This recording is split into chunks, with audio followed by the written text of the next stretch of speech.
Calvinists like me tend to think that Paul's use of the potter and clay analogy or metaphor in Romans 9 supports our understanding that God exhaustively predetermines or preordains everything that takes place in time, including the decision that anybody will make to either accept Christ and be saved, or reject Christ and thereby remain under God's judgment. Now, of course, a clay pot cannot be held responsible for the shape that it finally takes. So why then do we Calvinists object so strenuously when our critics, our non-Calvinist critics of various persuasions, claim that the relationship between God and human beings, in our view, is relevantly analogous to the relationship between a puppeteer and his puppet, or a programmer and his robot? Neither a robot nor a puppet can be held responsible for what they do either. So why then do we object if we embrace what we understand to be Paul's use of the potter and clay metaphor in Romans 9? This is the question that we discuss in this episode of Theopologetics.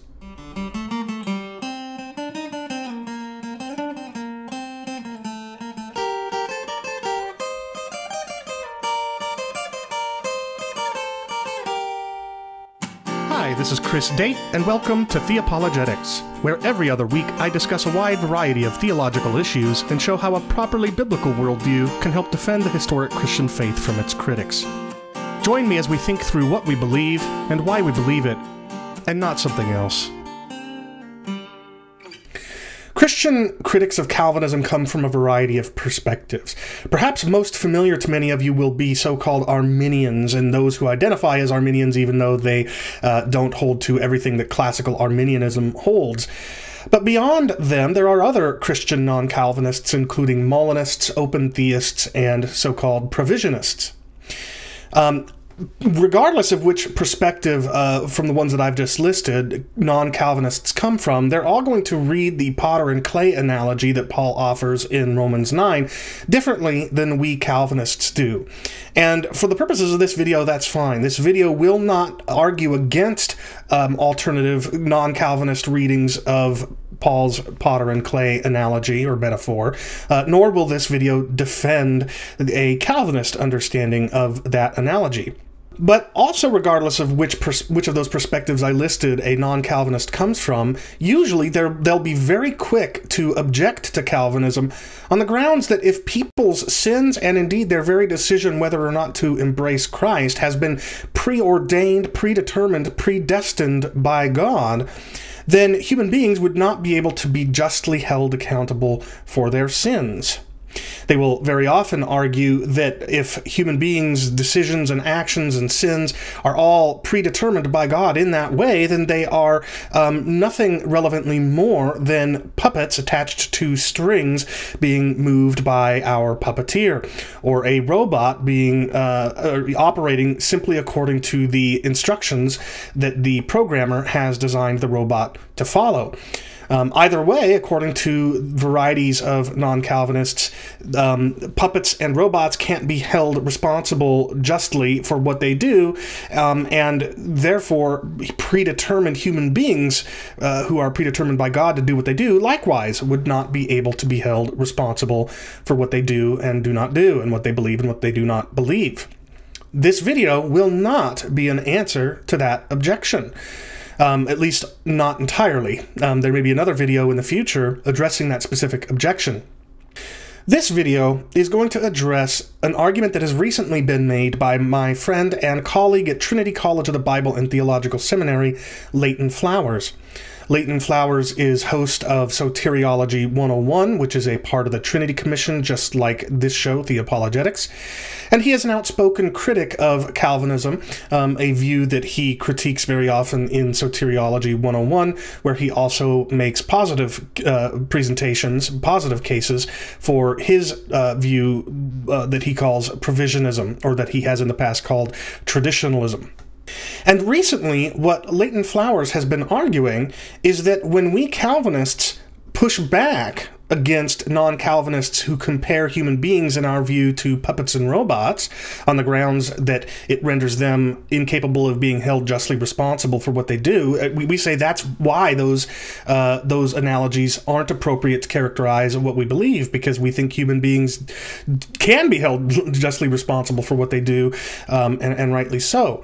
And what Leighton has been arguing recently in the past several months, or maybe the past couple of years, is that it makes no sense for us Calvinists to push back against those analogies offered by our critics when we understand Paul's analogy in Romans 9 of the potter and clay in a way that is not relevantly different in terms of what is implied by the analogies.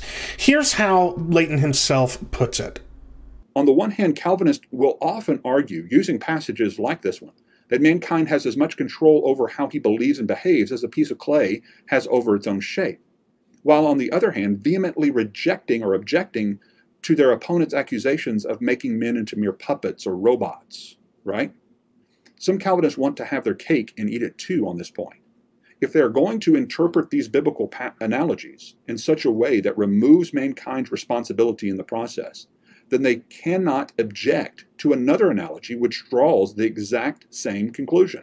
After all, what more or less responsibility does a puppet have in relation to the puppet master than a lump of clay has in relation to the potter on the analogy of the Calvinistic interpretation? If you want to interpret Paul's analogy of the potter and the clay literally to mean that man has no say in how he believes and responds, then own it. Don't object to other analogies that draw the exact same implications unless you're not willing to live within those implications. Now, I hope Calvinists understand what I'm saying here.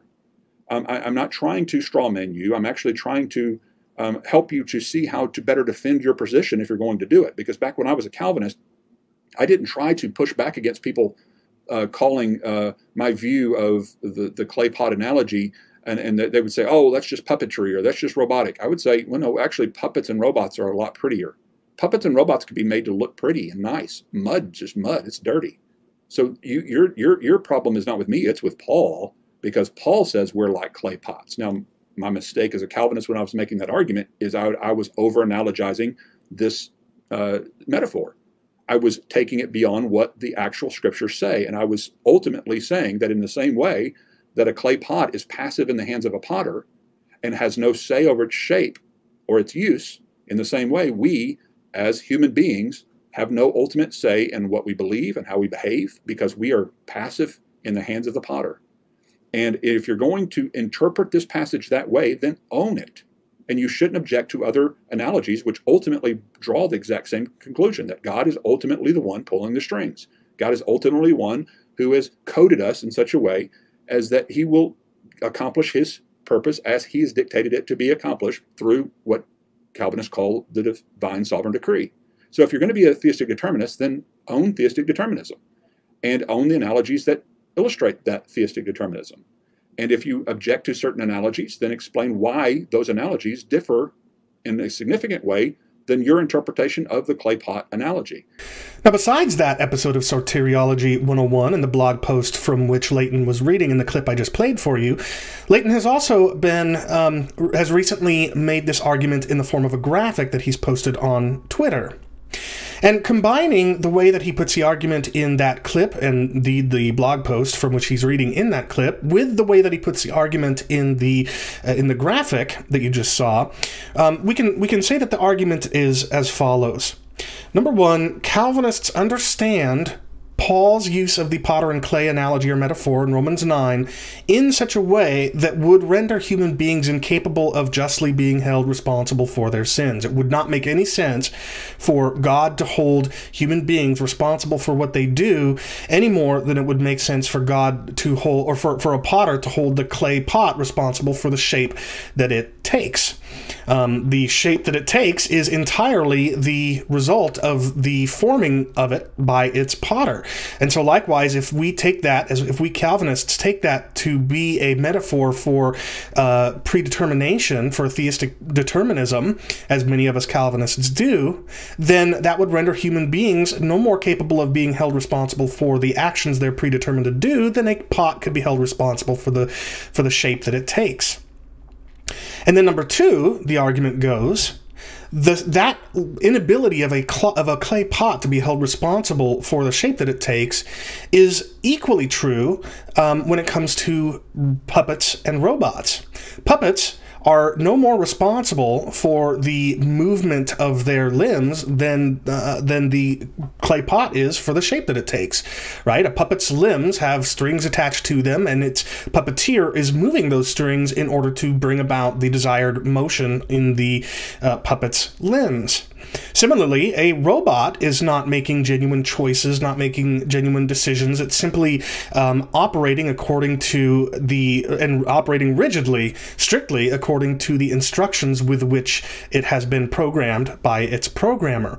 Like the clay pot cannot be held responsible for the form that it takes, so likewise, a robot cannot be held responsible for the acts that it takes, the actions that it takes, because all it's doing is following the instructions it was programmed to follow by its programmer.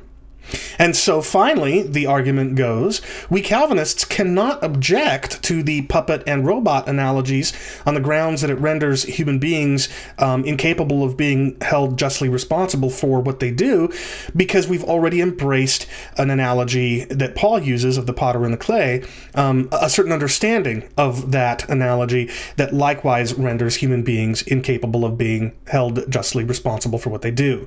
That's how the argument goes. That's the terrain of the argument, the shape of the argument, as it were. So how should we, Calvinists, and for that matter, anybody else, how should we understand or respond to, how should we think about this argument that Leighton has been making in recent months and years? Well, firstly, it's important to recognize that a clay pot is completely inert, completely inactive, completely passive. It not only makes no decisions or choices, it also does not move in any way, shape, or form. Whatever form it takes and whatever function it serves, whatever location it finds itself in, literally everything about it is exactly what it is for no other reason than that its potter from without has shaped it in the way that it has been, placed it where it has been placed in order to serve the function that it is meant to serve. But we Calvinists don't understand the potter and clay metaphor to be saying all of those things about human beings. We don't think that the potter and clay analogy means that human beings are entirely inert, inactive, passive, motionless, and et cetera, when it comes to what they think, what they feel, and what they do. Rather, what we understand, rightly or wrongly, Paul to be saying with the potter and clay analogy or metaphor is that human beings don't have the right to challenge God on why God has chosen to do this or that thing with us. Because God is like the potter to our clay. And just as a clay pot hasn't the right to object to the way that its potter shapes it and to object to the purpose for which its potter has designed it, so likewise we human beings can't rightly object to the way that God has designed us, the purposes He has designed us to fill, and the things that He is accomplishing, the work that He is accomplishing through what He's doing in us. In other words, and you can see this in the writings of Calvinists like James White, Thomas Schreiner, and others, what we are arguing is that the potter and clay metaphor emphasizes not anything about the human being in terms of the human being being able to be held responsible for his or her actions. No, we think that the potter-clay analogy is all about God, about God's sovereign authority and freedom to do with his creatures whatsoever he pleases, because he is the potter to our clay. We're not understanding the metaphor to be saying anything at all about the inactivity, inertness, or passivity of human creatures. Obviously, you read the potter and clay analogy and you don't think, well, that clay pot, it can't move, it's completely motionless, so human beings must be completely motionless, right? Like this. No Calvinist has ever understood the potter-clay analogy to be saying that. Obviously, we're not saying that that is what the potter and clay analogy or metaphor is meant to communicate about human beings. So we all agree that the scope of the truth that is communicated by the metaphor is somewhat limited, that every single detail of the metaphor or analogy doesn't correspond to some aspect of the reality for which it is meant to serve as an analog. All of us think that. And just because non-Calvinists think that our understanding of predeterminism, theistic determinism, predestination, preordination, foreordination, however you want it, God's decree, however you want to characterize it, just because our non-Calvinist brothers and sisters in Christ think that our belief in determinism renders human beings incapable of being held justly responsible for what they do, doesn't mean that we actually understand the potter and clay metaphor to be communicating everything that we believe about determinism. Again, we understand the metaphor or analogy to be meant by Paul simply to say that God has the freedom and authority to do whatsoever he pleases with us. Now, what's important about this is that it's possible for the way one person offers an analogy and construes it to be misunderstood by another person who, based on that misunderstanding, offers an alternative metaphor that rightly captures some of what the original metaphor was meant to capture, but also smuggles in with it things that the original metaphor wasn't meant to communicate. So let me give you an analogy for the analogies, as it were. Imagine if I was talking about somebody who had an explosive temper, somebody who, without any warning, would just seem to fly off the handle and have, an explosion in terms of anger, and an outburst of yelling and screaming or whatever. I might say that this person whose temper is so explosive is like Mount Vesuvius. Mount Vesuvius is a volcano in Italy that erupted in 79 AD, I believe it was, and destroyed this city of Pompeii and others. And it actually erupted many times prior to that and many times since, including even some in the last century, the 1900s. And many of its eruptions killed hundreds of people, if not thousands. So it's a devastating volcano. It's taken many lives over the millennia. But the point is that if, to sort of start off this analogy, I'm offering the analogy of Vesuvius in order to capture the explosive temper of somebody that is hot-tempered. Now imagine that Leighton, hearing me offer this analogy of Vesuvius to describe a hot-tempered person, rightly identifies that the metaphor that I'm offering is meant in part to capture the explosive nature of this person's temper. And so Leighton offers an alternative metaphor that also captures that. Let's say that Leighton says that this hot-tempered person I'm talking about is like the Unabomber. After all, the Unabomber did cause several explosions during his reign of terror several decades ago. And like Vesuvius, the explosions caused by the Unabomber were devastating. So it captures the explosivity, the explosive nature of the temper, and sort of a taste of the devastation that temper can cause. But notice something different about the Unabomber analogy that Leighton, in my analogy, has offered as an alternative to the Vesuvius analogy. It has implications that the Vesuvius analogy does not, at the very least in the way that I used it. Remember, I used the Vesuvius analogy to capture the fact that this person I'm talking about has an explosive, unpredictable temper. But and it's true that Unabomber was likewise explosive, angry, and his actions were, in many cases, unpredictable. But the Unabomber analogy brings an additional implication with it that the Vesuvius analogy does not. Namely, the Unabomber was murderous. The Unabomber was intentionally targeting his victims, intentionally causing the devastation, the death, the damage, the harm that he caused. The same is not true about Vesuvius.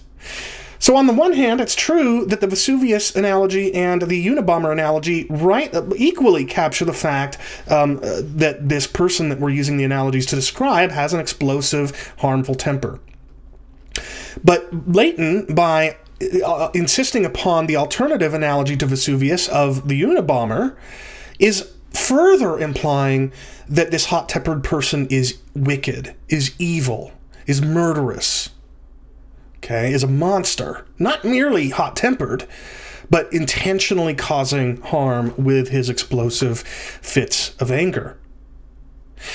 So this is the kind of thing that's going on with Leighton's argument. We Calvinists say that Paul uses the potter and clay metaphor in Romans 9 not to say that human beings are entirely passive, have absolutely no choice in what they do. We are not materialistic or naturalistic determinists. Materialistic or naturalistic determinists think that the choices that human beings make aren't really choices at all. We are simply experiencing, as if it were a choice, the mechanistic firing of neurons in our brain that are simply one effect caused by a preceding cause in a long chain of cause and effect stretching all the way back to the Big Bang, like an incredibly long series of dominoes. When the series of dominoes beginning with the Big Bang eventually catches up to the point in time where a person is deciding what to do, the neuron in the brain, as a result of the electrical signals reaching it because of the stimuli coming in through the sensory organs that received input from whatever was happening in the surrounding environment, all of that leads eventually to the neurons in the brain firing in a certain way to cause a certain action to be taken or belief to be had, and the brain and the mind experiences it as if it was a choice, when in fact it was just simply one among a long series of dominoes to fall. And just like those dominoes being knocked over by the preceding domino, those dominoes can't be held responsible for their falling. And so likewise, in naturalistic, materialistic determinism, it's inconceivable, at least to me and to many others, how somebody could be held responsible for the actions they take when all that's happening is they are experiencing one and a long series of dominoes that began to fall with the Big Bang. But we Calvinists aren't committed to naturalistic or materialistic determinism. We can maintain that God does indeed exhaustively foreordain or predetermine everything that takes place in time without overruling or overriding or negating the ability for human beings to be held responsible for making genuine choices. Take, for example, the relationship between J.R.R. Tolkien and Middle-earth, the story captured, or the world that features in the Lord of the Rings series and The Hobbit, the Silmarillion, etc. We Calvinists, as theistic determinists, not naturalistic or materialistic ones, can say that the relationship between God and human beings is somewhat akin to the relationship between Tolkien and the characters in Middle-earth. When Sam and Frodo, after their very long journey, are standing at the edge of Mount Doom, and Sam urges Frodo to cast the ring into the fire and thereby destroy it and save Middle-earth, Frodo decides not to. Frodo gives in to the temptation to wield the power that the One Ring has to offer. And thankfully, Gollum suddenly appears and snatches fights the ring away from Frodo, but then falls into the lava and is destroyed along with the ring. So thankfully, Middle-earth did actually get saved, but Frodo isn't the one who ultimately saved it in the end, because he decided to hold on to the ring instead of casting it into the fire. Now, here's the question that you need to ask yourself. At the moment in the world of Middle-earth, when Frodo is faced with the decision to either throw the ring into the fire in Mount Doom and destroy it, or hold on to it in order to wield its power, there is nothing forcing his hand. There aren't any strings attached to his limbs, like strings attached to the limbs of a puppet. There aren't, there's not a long chain of dominoes falling that eventually causes his neurons to fire in some way that he merely experiences as a choice, or at least that needn't be the case. There's no hardware that is firing according to the software that it was programmed. Nothing that the puppet or robot analogies imply about human beings as actions are there in the case of Frodo and his decision either to throw the ring in or to hold on to it. And yet, Tolkien wrote the story the way that he did. Frodo's actions, his choice to hold on to that ring in order to wield its power instead of throw it into the fires of Mount Doom, was preordained, foreordained, predetermined by Tolkien, who created the world in his mind. And yet, there's nothing at the moment that Frodo makes that decision forcing him to make the decision he does. It's predetermined, but it's not forced from without. There's no external constraint forcing his hand this way or that. Now, to the extent that that can legitimately be seen as an analogy to the relationship between God and human beings, and I think there are good reasons for thinking that's a good analogy. Go back to the series of Theopologetics that I did a number of months ago, where I had several episodes discussing the God as author analogy. In the first episode of that series, I offered some justification for thinking that the relationship between God and human beings is akin to the relationship between an author and the story that he conceives of. And in the second episode of that series, I had a non-Calvinist come on to discuss it, and then in the third and final episode of the series, I had a Calvinist on to discuss it. I would encourage you to go back and check that out. And the thing that's really important to keep in mind here is that when I offer this analogy, I'm not talking about the scene as it plays out while Tolkien is imagining it. That's not what I'm talking about.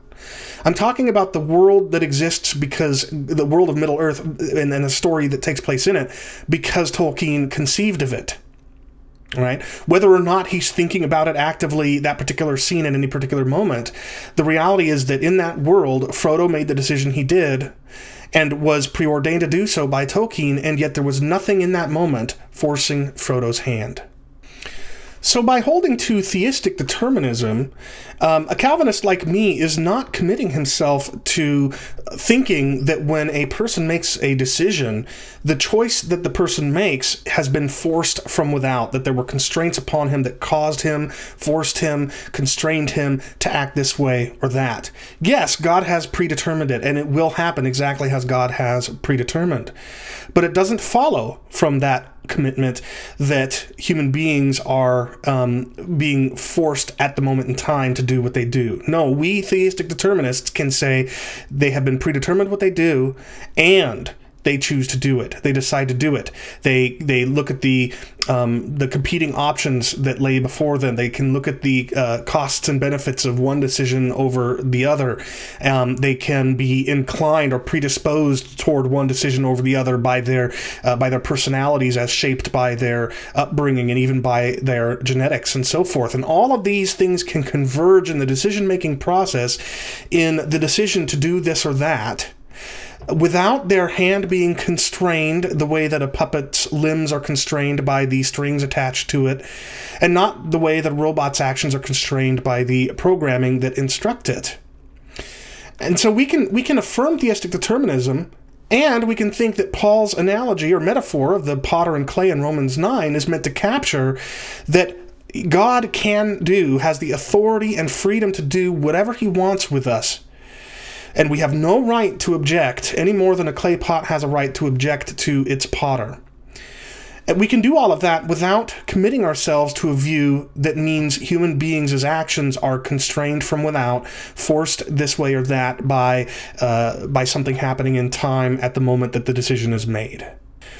We obviously are not looking at an inactive clay jar or clay pot and saying that's how inert and inactive and passive and mindless human beings are. So we understand the metaphor to be communicating something, but not everything that one could conceivably take from the metaphor. So when Leighton Flowers and other people come in with the alternative metaphors of puppets and robots, yes, they're capturing equally the fact that the puppet has no right to object to the way that its puppeteer moves it, and a robot has no right to object to the way that it's been programmed by its maker. That's true. But that's the extent to which we think the metaphor of the potter and clay was meant in the first place. What those other analogies of the puppet and the robot smuggle in that weren't part of our understanding of the metaphor to begin with was this issue of inactivity, inertness, passiveness. Right? The way that a puppet moves simply because the puppeteer pulls its strings in this way or that. The way a robot acts simply because it's been programmed to act this way or that by its programmer. That aspect of those analogies isn't part of what we understood the potter and clay analogy to be teaching. They're smuggling in additional things in the same way that comparing a person who has just been compared to Vesuvius, comparing that person to the Unabomber, also captures the explosivity of this person's temper, but smuggles in with it the issue of intentional, murderous intent. That's why we Calvinists, whether we're right to object to the puppet or robot analogies or not, can object to them without doing so inconsistently based on how we understand the potter or clay analogy. It's Leighton and others who, by offering the puppet and robot analogies, are smuggling in additional implications that our understanding of the potter and clay analogy doesn't already have. So, to Leighton and others who are watching this, I understand if you think that that determinism makes human beings incapable of being held justly responsible for their sin. And we can discuss that, sure. But don't use analogies that capture that aspect of it by rendering human beings inert, inactive, passive, simply moving because of the strings that are attached to them or what have you. Because theistic determinism isn't committed to that.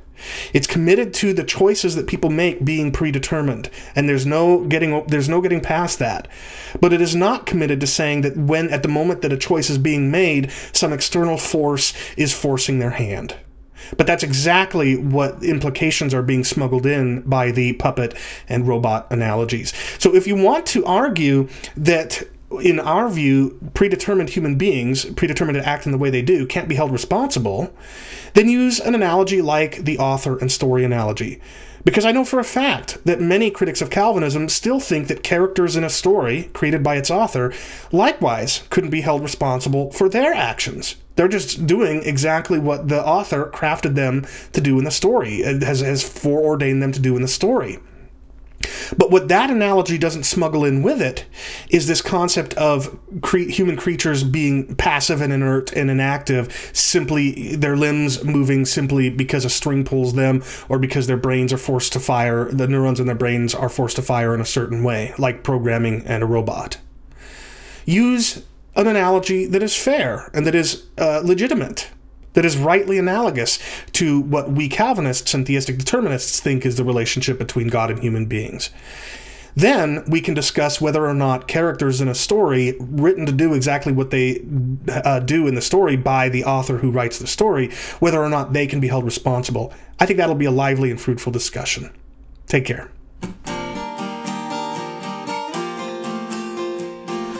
I've been your host, Chris Date, and thanks so much for watching Theopologetics, where we think together through what we believe, why we believe it, and not something else. If you've enjoyed this episode, please click the thumbs up, like icon, the subscribe button, and the bell icon to receive notifications when new videos are streamed or uploaded. Either way, come back in 2 weeks for the next episode of Theopologetics, streaming live on YouTube every other Monday at 6 p.m. Pacific. Until then...